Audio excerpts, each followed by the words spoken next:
Salut, c'est Jim, j'espère que vous allez bien. Je dois avouer que j'ai hésité aujourd'hui à faire un market review, et je vais vous expliquer pourquoi. Bon, il se passe pas grand-chose, mais en même temps, il se passe des choses qui sont intéressantes. C'est un petit peu les deux. Alors déjà, ce qu'on peut noter, c'est que ce que je vous avais... alors, j'aime pas dire annoncé, parce que ça fait un peu prédicateur, et je suis pas prédicateur, je suis trader. Mais en tout cas, on voit bien ici que on était arrivé à peu près hier à cet endroit-là, hein, et je vous avais indiqué que cette zone ici, là, de relative equal high, n'allait pas rester en l'état. Et en l'occurrence, voilà ce qui s'est passé. Notamment hier à l'occasion de cette journée de haute volatilité sur l'euro, notamment, voilà ce qui s'est passé. On est venu, par une mèche assez violente, reprendre ces highs ici. Et on est venu, si je mets en daily, retester ce breaker. Alors, pour être honnête, un breaker, c'est une zone qui est censée opérer une résistance, mais c'est également une zone qui n'est pas censée être testée. Ce qui va en la faveur d'une continuation haussière, et on peut éventuellement l'afficher ici en weekly, c'est voilà la création d'un plus haut creux, une deuxième jambe haussière ici sur le retest de cet imbalance en weekly, et une bougie impulsive. Alors une bougie impulsive, on n'en a pas beaucoup sur le dollar. Vous voyez bien ici, hein, donc ce qu'on appelle une vector candle. En règle générale, une bougie impulsive, c'est quelque chose qui réclame une contrepartie.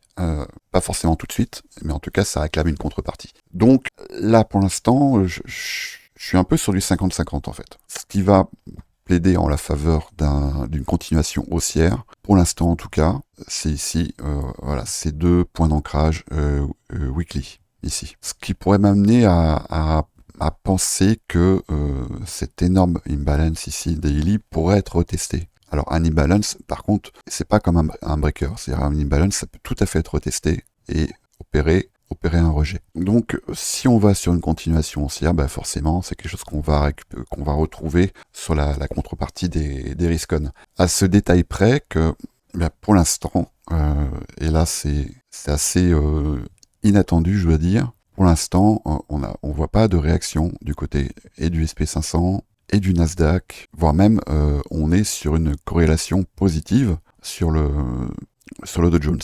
Par contre, on voit bien ici qu'on a une corrélation négative, et ça c'est assez classique, sur le gold, et qu'on revient tester cette zone, ici, cette zone que j'avais assurée là, et évidemment sur l'euro-dollar, mais alors ça c'est évident, et là, pour réaliser cette évidence, il faut juste regarder de quoi est constitué le DX, le DXY, c'est un indice hein, en fait, hein. C'est pas du tout juste le dollar qu'on va mesurer, c'est le dollar contre un panier de devises, et l'euro est le principal. L'euro, la livre sterling, le yen sont les principales devises qui constituent cet indice. Donc forcément, on va retrouver cette contrepartie ici. On voit bien là que l'euro-dollar retrace sévèrement. C'est quelque chose qu'on va pouvoir aussi retrouver sur ce qu'on appelle le cable, voilà.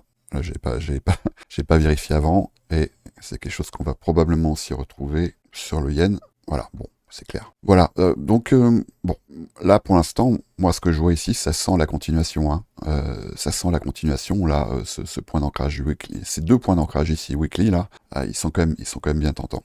Donc, on pourrait tout à fait revenir tester cette zone, et à ce moment-là, moi, en ce qui me concerne, le prochain appel d'air, il va se situer ici. Alors là, c'est sur un point d'intérêt qui est quand même ultra puissant, ce qu'on appelle un volume imbalance. C'est ce qu'on avait ici, que je vous avais indiqué et qui date de janvier. C'est un espace, alors c'est une inefficience de prix, c'est un espace entre deux corps de chandelle qui sont reliés par une mèche. C'est pas un gap imbalance. Un gap imbalance, je sais pas si on en a ici. Je verrai ça. Alors si, on en avait un ici. Vous voyez? Là, c'est vraiment, c'est un trou. D'accord? C'est un saut. Donc c'est à l'occasion d'une fermeture et d'une ouverture de marché. Ici, on a une fermeture, et ici, alors non, la clôture, si c'est ça, voilà. On a une clôture qui est ici, on a eu une mèche avant, et la session d'après, on a une ouverture qui se fait là. Donc ça crée un gap. Alors, ça, ce sont des zones qui sont retestées. Mais les volumes imbalance ici, voilà. Donc on en a un ici entre 104, 650 et quelques, et ici 104 712, entre 104 660 et 104 712. Je pense que ça pourrait être tout à fait au-delà de ce point d'ancrage weekly ici et ici. Je pense que si on continue à retracer, ça sera le prochain point de rendez-vous pour éventuellement aller prendre après ce high ici. Donc forcément, c'est quelque chose qu'à un moment ou à un autre, on va retrouver sur les risk-on. Et ce qu'on peut observer sur les risk-on, ce qui est assez intéressant, regardez bien, ici SP500, on est sur une compression daily. Alors je vais le noter ici, compression daily. Et après, si j'agrandis, si je passe en 1 heure, voilà, on retrouve ici. Voilà, ici un range, et on est quasiment à l'équilibrium de ce range. Je vais aller sur le Nasdaq. Alors là, la dynamique est un peu différente, mais pour l'instant, on est également dans le même registre. Je vais le noter ici. Je vais même... non, je vais faire ça comme ça. Hop là, et hop là. Qu'est-ce qu'on a ici? Pareil, entre ces deux bornes, on a un range. Alors, il y a une petite faiblesse par rapport au SP500 du Nasdaq, mais ça, c'est par rapport à l'impact de certaines valeurs technologiques, et notamment une petite faiblesse du côté de chez Apple. On est pour l'instant sur une consolidation. Voilà, donc on voit que pour l'instant, Apple est un petit peu en souffrance ici, et qu'on est sur une consolidation dans cette zone-là. Et on va voir exactement la même chose sur... Mais là, ça, je vous en avais déjà parlé. Pour l'instant, le Dow Jones est plus fort que ces deux frangines. On parle des Sisters. Pour l'instant, il est plus fort. Mais voilà ce qu'on observe également. Pour l'instant, on est sur une compression daily. Et c'est quelque chose qu'on va retrouver également sur nos copines, les cryptos. Donc, et pour l'instant, on est également sur une compression qui, elle, sur un registre weekly, encadré, voire même monthly. Alors, pour l'instant, on n'a pas encore clôturé, mais en tout cas, encadré ici par ces deux bougies. Je vais les noter là. Donc, on a pour l'instant la création d'un range ici. Je vais rester un petit moment sur Bitcoin. Donc voilà, pour l'instant, ici en daily, en weekly, ce que ça donne. Et après, si j'agrandis, on se retrouve également dans une compression. Et on est quasiment à l'équilibrium de cette compression ici. C'est quasiment là, ouais, on y est vraiment quasi au tic près, on est sur l'équilibrium. Donc ça, c'est intéressant à noter. Pour ceux qui ont suivi un petit peu mes différentes vidéos, vous savez qu'une compression, en règle générale, donc ça implique une baisse de volatilité. J'utilise pas cet indicateur parce que moi je pense que mes yeux sont bien plus efficients que n'importe quel indicateur. Voilà, et si je me mets en daily, voilà ce qu'on a ici. Alors, en weekly, qu'est-ce qu'on a? On va essayer de regarder en 1 heure. Voilà, on voit qu'ici on est vraiment sur une très faible volatilité. On est vraiment ici sur le bas du range de cet indicateur. Je ne sais même pas si c'est un oscillateur ou c'est un oscillateur. C'est un oscillateur. C'est-à-dire qu'il est borné entre 0 et 1. Et pour l'instant, ici, on voit qu'on est à 0,3. Donc, très faible volatilité. C'est quelque chose qu'on va aussi pouvoir mesurer. Alors, je vais enlever ça. C'est quelque chose qu'on va pouvoir mesurer aussi avec les bandes de Bollinger, que je n'utilise pas non plus.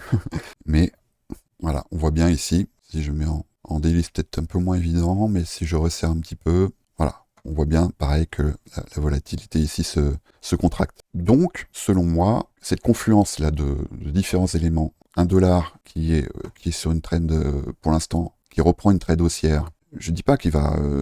moi, je continue à avoir les targets que j'avais annoncés déjà il y a un moment, hein. Mais en tout cas, pour l'instant, on voit qu'on est sur une contrepartie du dollar. J'enlève ça, et je vais tout enlever d'ailleurs. Ça, plus compression sur les indices. On est sur une compression weekly. Et puis, ce mouvement ici là, on voit qu'on arrive ici sur une borne de range, ici sur l'euro-dollar. Tout ça me laisse à penser qu'il y a quelque chose qui se prépare.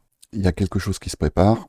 Alors, voilà ce qu'on peut observer sur le Bitcoin. Voilà, on va pouvoir observer la même chose. Pour l'instant, même s'il est plus faible sur Ethereum. Atom, pareil. XRP, pareil. Compression. AVAX, compression. Alors, Phantom, pour l'instant, il est un peu à part. Il est vraiment sur une trend, pour l'instant, qui reste haussière. Je n'irai pas lutter contre ça. Solana, compression. Alors, Mana, pour l'instant, on est sur quelque chose, il montre des signes de faiblesse, mais pour l'instant, on est également sur une compression ici, sur ce range. BNB, ici, compression, etc., etc. Je ne sais pas ce que ça nous indique, mais il ne faut pas oublier que ce soir, il y a Powell qui prend la parole. Et ça, je vous en ai parlé déjà hier ou avant-hier. Bon, je sais pas.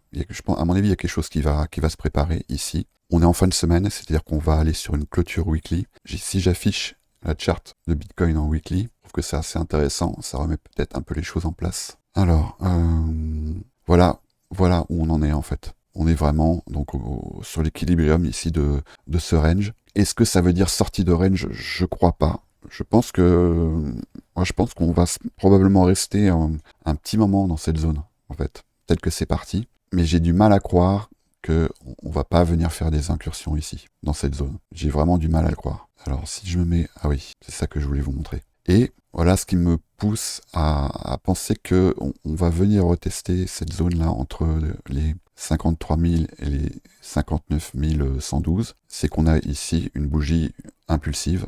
C'est pas forcément quelque chose que je trade, mais je vous invite à aller faire un tour sur l'historique de Bitcoin et à trouver une bougie impulsive, alors qu'elle soit haussière ou baissière d'ailleurs, alors d'autant plus en weekly, qui n'ait pas été retestée.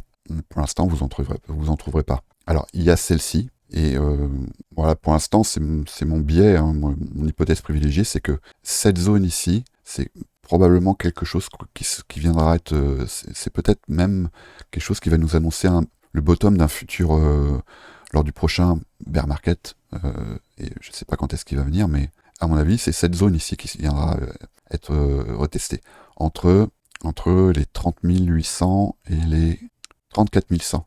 Voilà, donc vous pouvez, si vous avez envie de me mettre au défi, vous pouvez enregistrer ce passage. Et là, du coup, c'est un peu une prédiction que je suis en train de faire, mais je pense que ici, c'est probablement une zone qui sera retestée. Alors, pas tout de suite, mais dans quelques mois, peut-être même quelques années.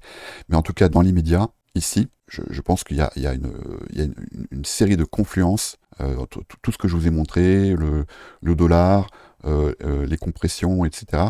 Je dis pas qu'on va y aller tout de suite, mais je pense qu'à un moment donné, pour aller plus haut, pour sortir de cette compression, je pense qu'il y a une incursion qui sera faite dans cette zone.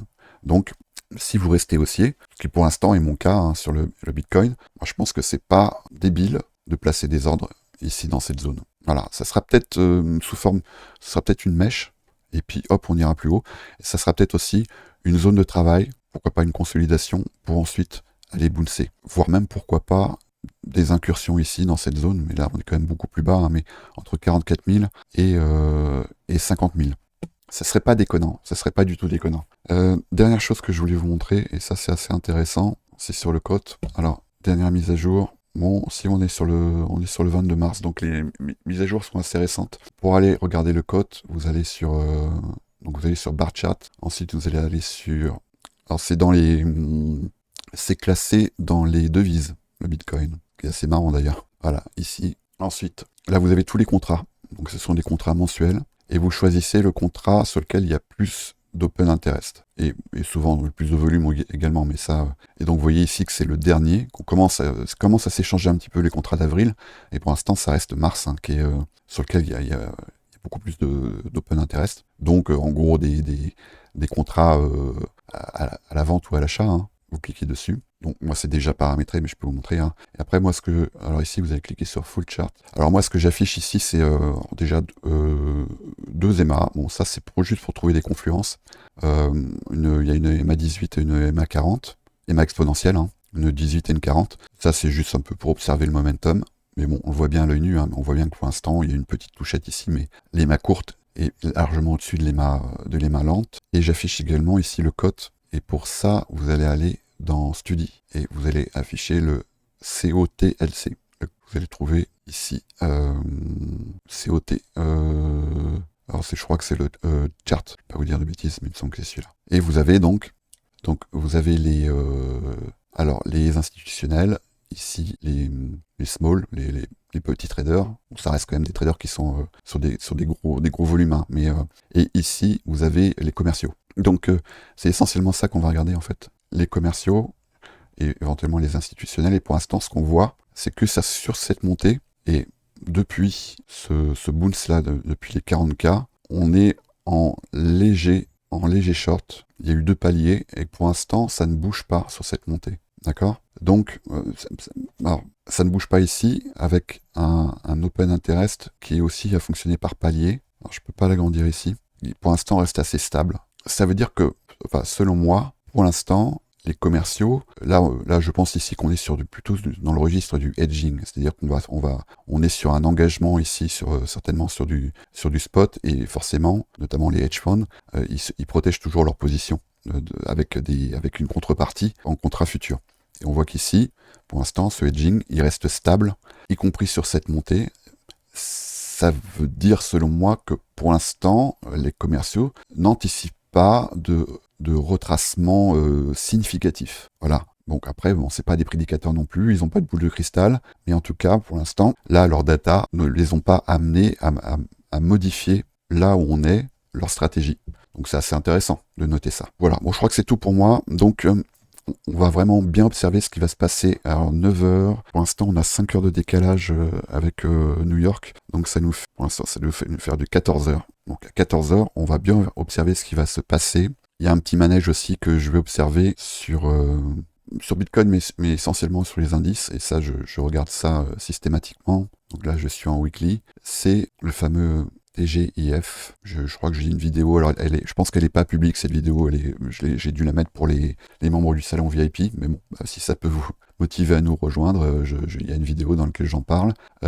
Mais en tout cas, alors, ça, c'est un peu une déclinaison du Power of Three. C'est pas forcément, comment dire, c'est pas le setup qui a le plus grand taux de réussite, mais c'est quand même quelque chose qu'on va pouvoir observer. Ici, on a la bougie weekly et on a un mouvement avec ici, on voit l'ouverture. Alors l'ouverture weekly, je vais la noter, mais je crois qu'on est sur un plat. Donc, ok, donc là, on est sur un plat de bougie et on a ici, donc la clôture weekly, pour l'instant, on la connaît pas. Je vais mettre en 15 minutes. Donc l'ouverture, elle est là. Pour l'instant, on est sur un plat de bougie. Donc ça veut dire qu'on a quand même un mouvement impulsif haussier qui a été quand même assez exceptionnel. Hein. On est sur une amplitude qui est quand même, en tout cas pour un indice, qui est sur une semaine de quasiment 3%. Hein. 2,8%, c'est quand même pas anodin. Et en règle générale, le dernier jour, on va avoir un petit manège. Alors, je vais pas vous le donner en détail, mais on va avoir un retest souvent du high et à un moment précis, on va souvent venir se loger dans cette zone entre les 70 et les 80% du range créé par cette bougie weekly. Donc ça, je vais l'observer évidemment après cette news echo donc de 9h heure de New York. Donc voilà ce que je vais mettre, ce que j'ai observé aujourd'hui principalement. Eh ben, soyez prudents, faites attention à vous. Si je vous revois pas, je vous dis à la semaine prochaine. Salut!